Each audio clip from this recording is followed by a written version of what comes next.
ஹல்லேலூயா. கர்த்தருக்குள் மிகவும் பிரியமான அன்பு வாலிப சகோதர சகோதரிகளுக்கு ஆண்டவராகிய இயேசு கிறிஸ்துவின் இனிய நாமத்தினாலே அன்பின் வாழ்த்துக்களை தெரிவித்துக் கொள்கிறேன். தெய்வம் நம்மோடு கூட இருந்து மகிமையான காரியங்களை செய்வாராக. இந்த வாலிபர் ஆராதனையிலே உங்களை சந்திப்பதில் மிகுந்த சந்தோஷம் அடைகிறேன். இந்த நாளிலே ஒரு குறிப்பிட்ட இந்த சில நிமிடங்கள் நம்ம தேவனுடைய வார்த்தைகளையும் வசனத்தையும் நம்ம தியானித்து நம்முடைய வாழ்க்கையில தேவன் என்ன சொல்லி கொடுக்கிறார், கற்றுத் தருகிறார் என்பதை நம்ம கேட்டு கர்த்தருக்குள்ள பயனடைய தேவன் நம்மோடு கூட இருந்து உதவி செய்து ஆசீர்வதிப்பாரா. கண்களை மூடி ஹல்லேலூயா. ஓஹோ பரிசுத்த ஆவியே, பரலோகத்தின் என் வழியே, பரிசுத்த ஆவியே, நித்தம் என்னாலும் உம்மை தொழுவே, ஜீவனை தந்திடும் பரிசுத்த வார்த்தையே, ஜீவனை தந்திடும் பரிசுத்த வார்த்தையே, உமது தூய பிரசன்னத்தில் நான் வாழ்ந்திட வாருமே, என்னில் இறங்கி வாருமே, உமது தூய பிரசன்னத்தில் நான் வாழ்ந்திட வாருமே, என்னில் இறங்கி வாருமே. அன்பின் பரலோக பிதாவே, இந்த நாளை தெய்வம் நீர் ஆசீர்வதிக்கும்படியாய் நாங்கள் வேண்டுகிறோம். நாங்கள் தியானிக்கிற தியானம் இன்பமாய் வல்லமையாய் வெளிப்பட கர்த்தர் உதவி செய்வீராக, ஆசீர்வதிப்பீராக. ஆமேன் ஆமேன். அன்றாக இயேசுவின் நாமத்தினாலே அன்பின் வாழ்த்துக்களை தெரிவிக்கிறேன். தேவன் நம்மோடு கூட இருந்து மகிமையான காரியங்களை செய்வாராக. இந்த நாளிலே நாம் தியானிக்கும்படியா எடுத்துக்கொண்ட வேத பகுதி 2 ராஜாக்களின் புஸ்தகம், புக்ஸ் ஆஃப் 2 கிங்ஸ் 18வது அதிகாரம் 1-7 வசனங்கள். இஸ்ரவேலின் ராஜாவாகிய ஏலாவின் குமாரன் ஓசையாவின் 3ஆம் வருஷத்திலே ஆகாஸ் என்னும் யூதாவுடைய ராஜாவின் குமாரனாகிய எசேக்கியா ராஜாவானான். முதல் வசனம் எசேக்கியா ராஜாவை குறித்த ஒரு அறிமுக வசனம். யாருடைய மகன் எசேக்கியா ராஜாவாய் மாறுகிறார். Very good. அடுத்த வசனங்களை வாசிக்கலாம். அவன் ராஜாவாகிற போது 25 வயதாய் 25 வயது, நல்ல ஒரு வாலிப வயதுல ராஜாவாய் மாறுகிறார். நன்மை தீமை அந்த வாழ்க்கைய வழிகளை தேர்ந்தெடுக்கிற அந்த ஒரு வயதுல ஒரு ஆளுகைக்கு நேரா கர்த்தர் கொண்டு வந்து வைக்கிறாரு. எருசலேமிலே 29 வருஷம் அரசாண்டுகிறான். 3ஆம் வசனத்தை வாசிக்கலாம். 3ஆம் வசனம் சொல்லுகிறது, அவன் தன் தகப்பனாகிய தாவீது செய்தபடி எல்லாம், அவனுடைய தகப்பனாகிய முற்பிதாவாகிய தாவீது செய்தபடி எல்லாம். தாவீது இருதயம் எப்படி கர்த்தரோடு கூட இருந்ததோ, எப்படி அந்த அன்புல தாவீதுடைய இருதயம் ஆராதனையில கர்த்தரை நேசிக்கிற நேசத்துல இருந்ததோ, அப்படியே இந்த எசேக்கியா ராஜாவும் கர்த்தரின் பார்வைக்கு செம்மையானது, ஆண்டவருடைய பார்வையில எது நல்லதோ எது சரியானதோ அதை அவன் செய்ய பார்க்கிறான். 4ஆம் வசனம், அவன் மேடைகளை அகற்றி, அப்போ அவர் பார்க்கிறாரு, அவர் பார்க்கிற இடமெல்லாம் மேடைகள், அதாவது பாகாலுக்கு வழிபட்ட பலிபீடங்களும் மேடைகளும் இருக்கிறது. சிலைகளை தகர்த்து, மேடைகளை அகற்றி சிலைகளை வெட்டி தகர்த்து போட்டு, விக்கிரக தோப்புகளை வெட்டி, அசுத்தங்கள் விக்கிரக ஆராதனைகள் அருவருப்புகளாய் இருந்த அந்த விக்கிரக தோப்புகளை வெட்டி, மோசே பண்ணியிருந்த வெண்கல சர்பத்தை உடைத்து போட்டான். யார் பண்ணியிருந்தது? அது மோசே பண்ணினார். மோசே யாருன்னு கேட்டா எல்லாரும் சொல்லுவாங்க, விடுதலை தலைவன், எகிப்திலே அடிமைகளாக இருந்தபோது விடுவித்து பலத்த கையினாலே அற்புதங்களினாலே விடுவித்து கொண்டு வந்த மாபெரும் தலைவன் நல்ல ஒரு அறிமுகம் தான். மோசே பண்ணி இருந்த வெண்கல சர்பத்தை உடைக்கிறார். அந்நாள் மட்டும் இஸ்ரவேல் புத்திரர் அதற்கு தூபம் காட்டி வரா. ஏன் இதுல கைய வைக்கிறாரு? எத்தனை பிரதானிகள், எத்தனை பிரபுக்கள், எத்தனை ஆலோசகர்கள் அவனுக்கு சொல்லியிருப்பாங்க, ராஜாவே உனக்கு வெறும் 25 வயசு தான் ஆகுது, வாலிப துடுக்கல இருக்கிறீங்க, வாலிப வயசுல ஒரு வைராக்கத்தில் இருக்கிறீங்க, ஆனா இந்த வெண்கல சர்பத்தை உண்டு பண்ணினது யார் தெரியுமா? உன் தாத்தாவுக்கு தாத்தா முற்பிதா விடுதலை தலைவன் மோசே, நீங்க தொடவே கூடாது. ஆனா எசேக்கியாவுக்கு நல்லா அவருடைய இருதயம் தாவீதுனுடைய இருதயம், செம்மையானதை செய்கிற ஒரு இருதயம். மோசே அதை பண்ணினதனுடைய காரணம் என்ன, அதனுடைய ரீசன் என்ன? அன்றைக்கு கொள்ளிவாய் சர்பத்தினாலே கடிப்பட்டவர்களுக்கு ஒரு அடையாளமா ஆண்டவர் வைக்கிறாரு. ஒரு கோலினாலே ஒரு வெண்கல சர்பத்தினை வைக்கும் போது அதை நோக்கி பார்க்கிறவன் பிழைப்பான்.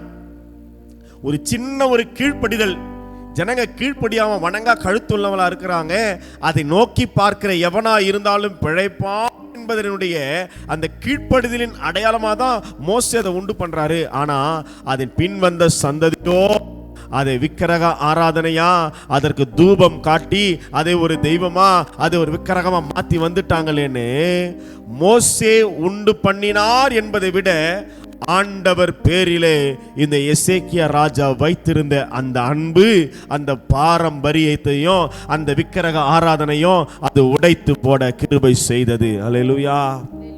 இதுவரைக்கும் எல்லாரும் ஃபாலோ பண்றாங்க. உலகத்துல இதுவரைக்கும் இதுதான் நடந்துட்டு இருக்குது, நாங்களும் அதை செய்யறோம்.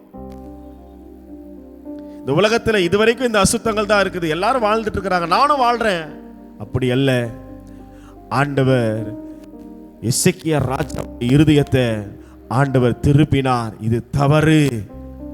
மோசேயின் மேலே இருந்த அன்பை விட எசேக்கியா ராஜாவுக்கு தெய்வத்தின் பேரிலே வைத்திருந்த அன்பும் வைராக்கியமும் 1000 மடங்காய் அதிகமாக இருந்தபடினாலதான் மோசே உண்டு பண்ணி வைத்தாலும் அது தவறுதான், அது ஜனங்கள் வழிபடுவது அது தவறுதான் என்று சொல்லி ஜனங்களை வழி விலக பண்ணாதபடிக்கு, விலகி அவர்கள் வழிகொண்டு அவர்கள் விழுந்து போகாதபடிக்கு அதை உடைத்து சுக்குநூறாய் உடைத்து போடுகிறார். மோசே உண்டு பண்ணித்தானே, பரவாயில்ல இருந்துட்டு போகட்டும், ஆராதிக்கிட்டும், பரவாயில்ல, மோசே எவ்வளவு பெரிய ஆளு. ஆனா ஆண்டவர் மேலே இருந்த அந்த அன்பின் வல்லமை, அதனால்தான் இந்த நாளின் செய்தியின் தலைப்பு வல்லமை. இந்த நாளுடைய செய்தியின் தலைப்பு அன்பின் வல்லமை. மோசே உண்டு பண்ணி இருந்தாலும் அவர் பண்ணினவர் ஒரு காரணத்துக்காக பண்ணார். ஆனா அதை பின்பாக சுமந்து கொண்டு போன ஜனங்கள் அதை விக்கிரக ஆராதனையாய் மாற்றினார்களே. மேடையை உடைக்கிறாரு, சிலைகளை உடைக்கிறாரு, விக்கிரக தோப்புகளை வெட்டுறாரு, எல்லாம் பண்ணிட்டு திரும்பி பார்க்கும்போது மோசே உருவாக்கினதான அந்த வெண்கல சர்பமானது அதனுடைய மகிமையை இழந்து, அதனுடைய உண்மையை இழந்து, அதனுடைய காரணத்தை இழந்து இன்னைக்கு விக்கிரக ஆராதனையா மாறி இருக்குது. அநேகர் அதில் விழுந்து போனா, விக்கிரக ஆராதனையில் விழுந்து போனா அவர் பார்க்கிறார்.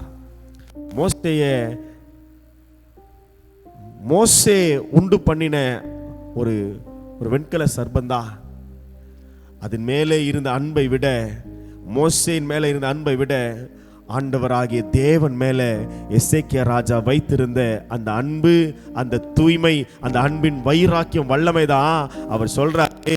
அதற்கு நிகுஸ்தான்னு பேர் வைக்கிறார். அதை உடைக்கிறார். வெண்கல சர்பத்தை எசேக்கியா ராஜா உடைத்து தவிடுபொடியாக்கினார். அல்லேலூயா. நிகுஸ்தான் என்று சொன்னா பீசஸ் ஆஃப் காப்பர், சுக்குநூறா உடைச்சு போடுற. அது ஒன்றும் இல்லை, அதற்கு வல்லமை இல்லை, அது ஒன்றுமில்லை, அது விழுந்து போனது. அது ஒரு உலகத்தினுடைய துண்டு, அவ்வளவுதான். செம்பு பீஸ், அவ்வளவுதான். அது ஒன்றுமில்லாததாய் மாற்றி ஜனங்களை தெய்வத்துக்கு நேராக வழி நடத்தினார். இன்றைக்கு வாலிப பிள்ளைகளை நிறைய பாரம்பரியம் இருக்குது, உலகத்தினுடைய நிறைய கல்ச்சர்ஸ் இருக்குது, நிறைய மெத்தட்ஸ் இருக்குது, ரோல் மாடல்ஸ் நிறைய இருக்குது. இது வரைக்கும் இந்த உலகம் வாலிப பிள்ளைங்க இப்படி தானே வாழ்ந்துட்டு வராங்க. இல்லப்பா, ஆண்டவருடைய பார்வைக்கு எது செம்மையானதோ சரியோ அதை செய்ய ஒரு அன்பு எசேக்கியாவின் இருதயத்தில் இருந்ததே. இன்னைக்கு அந்த அன்பின் வல்லமை நமக்குள்ள பாய்ந்தோட ஆண்டவர் உதவி செய்வாராக. எல்லா வாலிபர்களும் இப்படிதான் வாழ்றாங்க. ஆண்டவர் சொல்வார், இல்லப்பா அது தவறு. கண் போன போக்கின்படி கால் போன போக்கின்படி வாழ்கிற ஒரு வாழ்க்கை அல்ல. தெய்வத்தின் பார்வையில் எது சரியோ எது தவறோ அதை விளக்குவதும் அதை செய்வதும் தான் கர்த்தர் மேலே வைத்திருக்கிற ஒரு உண்மையான அன்பு.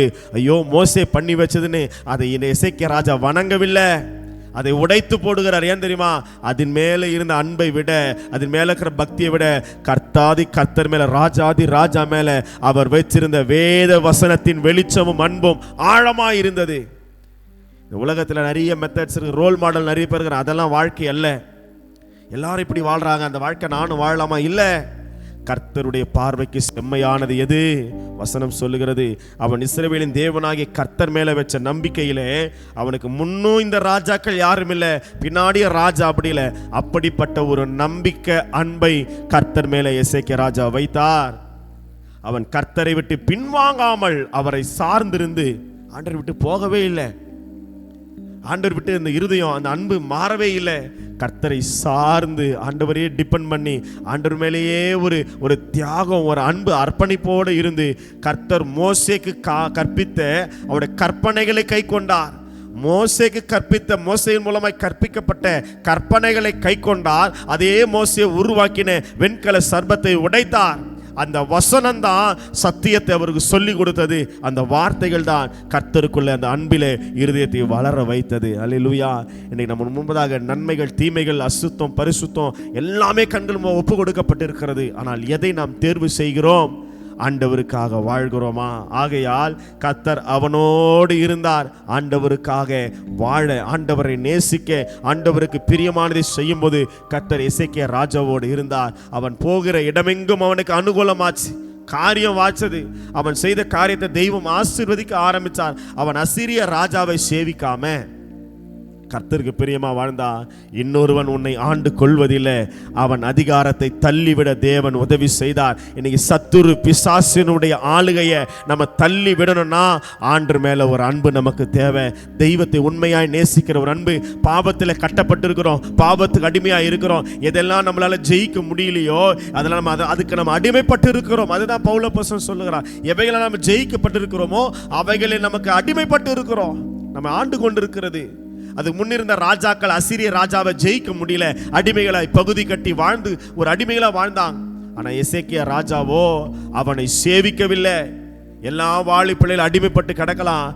நாம அதே பாவம், அதே அசுத்தம், உலகத்தினுடைய சிற்றின்பங்கள், ஆசை, இச்சைகள் இதில் வேணும்னு அவசியம் கிடையாது. அவனுடைய ஆளுகையை, அதிகாரத்தை எசேக்கியா ராஜா தள்ளிட்டான். அவன் என்னை இனி ஆளுகை செய்யக்கூடாது, என்னை ஆளுகிறவர் கர்த்தர் மட்டும்தான், ஆண்டவருக்கு மட்டும்தான் சொந்தம், கர்த்தர் மட்டும்தான் என்னை ஆளுகை செய்ய முடியும். அப்படிப்பட்ட ஒரு அன்பு, அந்த அன்பின் வல்லமை தான் எசேக்கியா ராஜாவை உயர்த்தி வைத்தது. அல்லேலூயா. இந்த வாலிப பிள்ளைகளே, இந்த உலகத்தில் 1000 வழிகள் உண்டு. என் பார்வைக்கு நல்லதா தெரிகிற நிறைய காரியம் இருக்கும். ஆனால் வேதத்தின் வெளிச்சத்தில் அது சரியா? கற்பனையில் அது சரியா? இது உண்மைதானா? இது சடங்காச்சாரமா? கர்த்தருக்கு அருவருப்பா? இது காரியத்தில் தேவன் பிரியப்படுகிறாரா?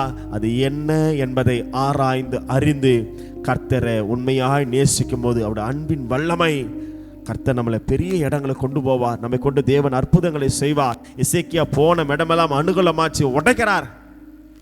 அந்த அன்பின் வல்லமை, கர்த்தர் மேலே வச்ச அந்த அன்பு, பினகாஸ் உருவ குத்தினார். அந்த அன்பின் வல்லமை, ஆண்டவரை நேசிக்க நேசிக்க அந்த அன்பு நமக்குள்ள ஒரு வல்லமையை கொடுக்கும், ஒரு அதிகாரத்தை கொடுக்கும். அவன் அசீரிய ராஜாவா இருந்தால் என்ன, அது பொல்லாத சர்வமா இருந்தால் என்ன, பாவ அடிமைதன பழக்கமா இருந்தால் என்ன, குடியா இருந்தால் என்ன, அசுத்த காரியங்களா இருந்தா என்ன, அதை தள்ளி மேற்கொள்ள ஒரு கிருபை அந்த அன்பின் வல்லமை தந்ததே.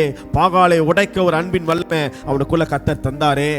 ஆண்டவர் உண்மையாய் நேசிக்கும் போது அதே அன்பின் வல்லமை நம்ம இருதயங்களுக்குள்ள பாய்ந்து வரும்போது எல்லா பாவ அடிமைதன பழக்க வழக்கங்கள், விக்கிரக ஆராதனைகள், பாவ அசுத்தங்கள், இந்த உலகத்தினுடைய உறவுகள், சிற்றின்பங்கள் எல்லாவற்றையும் தள்ளி ஒரு மேற்கொள்ள ஆளுகை செய்ய தெய்வம் நமக்கு கிருபை தந்து ஆசீர்வதிப்பாராக. இருந்த இடத்துல கைகளை உயர்த்தி ஆண்டவர் சமூகத்தில், ஆண்டவரே எனக்கு ஒரு கிருபை தாங்கப்பா, உண்மையே நாங்கள் நேசிக்கணும் ஆண்டவரே, உமக்காக இன்னும் அதிகமாக பக்தி வைராக்கியமாக நாங்கள் வாழணும் ஆண்டவரே. எல்லா ராஜாக்களும் நிகுஸ்தான வெண்கல சர்பத்தை வணங்கினார்களே, நானும் வணங்கித்தான் ஆக வேண்டுமா? நானும் வணங்குகிறேன் என்று அல்ல, அது கர்த்தருடைய பார்வைக்கு தவறு என்று தெரிந்த போதே எசேக்கியா அதை உடைத்து போட்டா. என் தேச எல்லைகளில் விக்கிரக ஆராதனை வரக்கூடாது, அருவருப்புகள் வரக்கூடாது. சொல்லுங்க, என் இருதயத்தில் அசுத்தம் வந்துடக்கூடாது ஆண்டவரே, என் இருதயத்தில் கேடுகள் வந்துடக்கூடாது ஆண்டவரே, என் இருதயத்தில் ஆண்டவரே அப்பா தப்பான காரியம் வந்துடக்கூடாது ஆண்டவரே, நான் எதுக்கு அடிமைப்படக்கூடாதப்பா. அசிரிய ராஜாவினுடைய ஆளுகையை தள்ளி விட்டது போல இன்றைக்கு சில காரியங்கள் நான் தள்ளிவிட ஜெயிக்க மேற்கொள்ள தெய்வம் எனக்கு கிருபை தந்து ஆசீர்வதிப்பீராக. அப்படி சமூகத்தில் எங்களை ஒப்பு கொடுக்கிறோம், அப்படி சமூகத்தில் ஒப்பு கொடுக்கிறோம். அந்த அன்பின் வல்லமை எங்களுக்குள்ள பாய்ந்து வரும். உமக்காக ஏதாக நாங்கள் செய்யணும் ஆண்டவரே. எங்கள் வாழ்க்கை ஒரு சாட்சியாக மாறணும்ப்பா. எங்களை வல்லமையுள்ள ஒரு பாத்திரமா, பயங்கரமான ஒரு பாத்திரமா தெய்வம் எங்களை பயன்படுத்தி ஆசீர்வதிப்பீராக. ஆமென். நம்ம கண்களை மூடி நாம் ஜெபிக்கலாம். ஹல்லேலூயா, பிரைஸ் தி லார்ட்.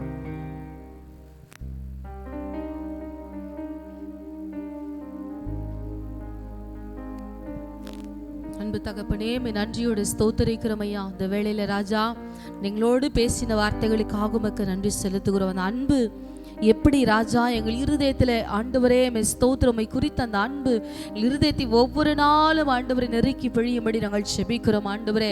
அப்பா ஆமடைய கரத்தில் ஒப்பு கொடுக்கிறோம். அந்த அன்பு மாத்திரமே எங்கள் இருதயத்தில் ஒரு நாளும் விட்டு விலகாதபடி கத்தரைகளை கத்தர் பெரிய காரியத்தை செய்யும்படி நாங்கள் செபிக்கிறோம். வாலிப பிள்ளைகளுடைய இருதயத்தில் மனுஷருடைய அன்பு அல்ல ஆண்டவரே, அப்பா ஸ்தோத்திரம் ஏதோ ஒரு அன்பு அல்ல ஆண்டவரே, கர்த்தருடைய அன்பை மாத்திரமே பிடித்து கொள்ள இன்றைக்கு கர்த்தர் உதவி செய்ய வேண்டும் என்று நம்முடைய கரத்தில் கொடுக்கிறோம்.